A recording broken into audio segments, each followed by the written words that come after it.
તાલુકાના કંબોઈ ગામે સામૂહિક આરોગ્ય કેન્દ્રના રહેણાંક મકાન ખંડેર જવાબદાર કોણ? કંબોઈ ગામમાં આવેલ સરકારી હોસ્પિટલમાં ઘણા સમયથી સ્ટાફ ક્વાર્ટર્સની હાલત ખૂબ જ ખરાબ છે. આ મકાનોમાં ધાબાની ખીલાસરી જોવા મળી રહી છે. ક્યારેક કોઈ મોટી દુર્ઘટના સર્જાય તેમ કહી શકાય તેમ નથી. એટલા ખંડેર હાલત છે કે ચોમાસામાં પાણી ખૂબ જ ટપકે છે.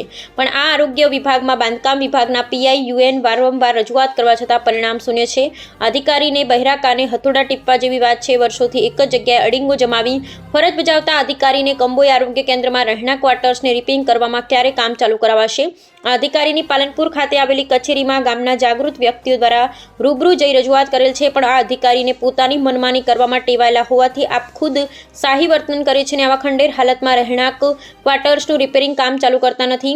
કંબોઈ ગામે આવેલ સરકારી હોસ્પિટલમાં ફરજ બજાવતા ડોક્ટર 24 કલાક સેવા આપી રહ્યા છે. તેમની ડોક્ટર તરીકે સેવા ખૂબ જ સારી છે, ત્યારે આવા 24 કલાક ફરજ બજાવતા ડોક્ટરને પોતાના જીવના જોખમે આ ક્વાર્ટર્સમાં રહેવા મજબૂર છે. ટૂંક સમય પહેલા એક મુલાકાત બનાસકાંઠા જિલ્લા કલેક્ટરે લીધી હતી, પણ જો કદાચ આ રેસિડેન્સી ક્વાર્ટર્સનું રૂબરૂ મુલાકાત કરી હોત તો સત્ય હકીકત જોઈ શક્યા હોત. પણ ખરેખર આરોગ્ય બાંધકામ વિભાગમાં ફરજ બજાવતા પાલનપુર કચેરીના આ અધિકારીની માનવતા મરી પરવારી છે કે શું?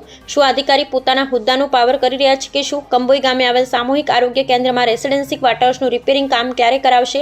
શું કોઈ મોટી દુર્ઘટના ઘટવાની રાહ જુએ છે? The ultimate news, Prahlad Vyas, Kamboi.